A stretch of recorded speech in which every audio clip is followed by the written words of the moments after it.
So from that, we're going to go to UFC 104, which was this weekend. The light heavyweight bout was the headliner as Lyoto the Dragon Machida took on Mauricio Shogun Rua for the light heavyweight championship.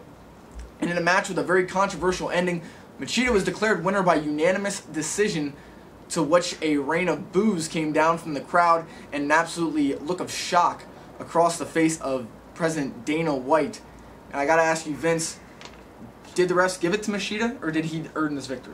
Machida won the fight. I watched the entire thing. I think he won rounds 2, 3, and 5. I think he won 48-47. It was close. It was very close. And I wouldn't have blamed them if they would have went with Rua. Or I wouldn't have blamed one of the judges if they would have given the fight to Rua, because I think he did enough to win, but he didn't do it convincingly enough. So I think Machida won the fight, and I think since he was a champion, you have to beat the champion, and I don't think Rua beat him convincingly enough to win the fight. So that's what I'm looking at there.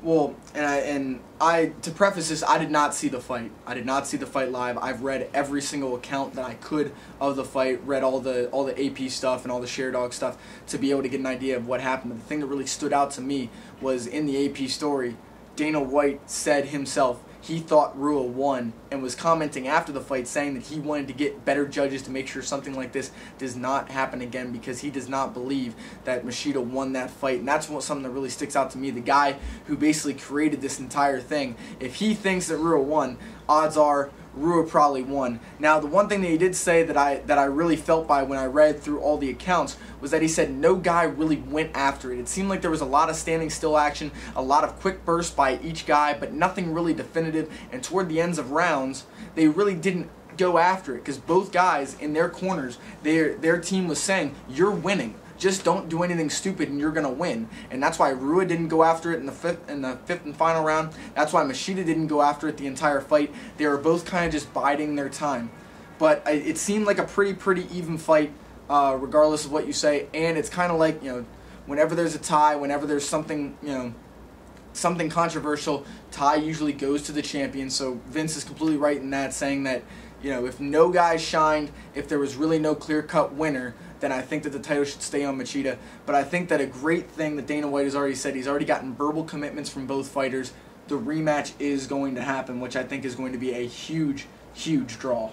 Yeah, I definitely saw that both fighters did lose aggressiveness, especially Shogun, because I felt like his trainers and his side told him that he won the first 2 rounds. So they told him he won every round, actually. He said after the 4th round, his trainer said, you're ahead in every round. I know he didn't win every round, but they told him he won the first 2 rounds, so then he backed off a little bit. You'd see him go after Machida, hit a kick, and then back up a little bit. He would hit something, and then he wouldn't pursue it. He'd just kind of stop and lay back a little bit.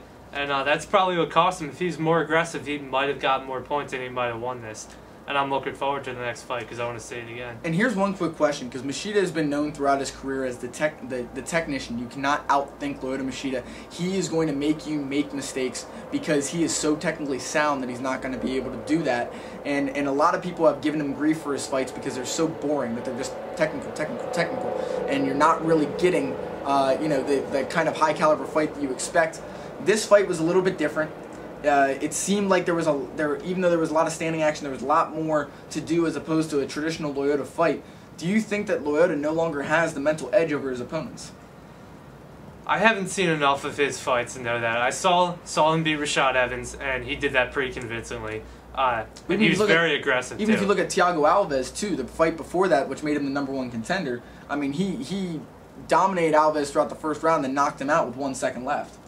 Yeah, I guess he's kind of back. He's not as aggressive as he used to be. I don't think he's by any chance boring, by any stretch of the imagination, but I think that he needs to be more aggressive in the next fight, although he is a champion. And Machida was the one who even said after the fight, he said that, I haven't changed anything. I just simply changed my strategy, to fit Rua. Obviously, the strategy didn't work. Next time, he'll come with a different strategy. And I'm excited because I think that next time, both fighters are going to realize this victory is not going to be given to him. Well, maybe Machida. But this victory is not going to be given to him. They got to go after it.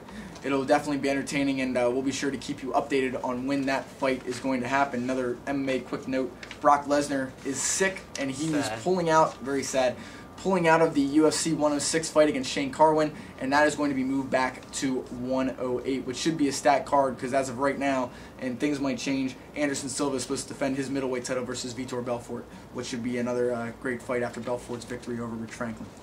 Regardless, though, that brings an end to another edition of 543. For Vince, I'm Josh, and we will see you again next week. Thank you for watching, everybody.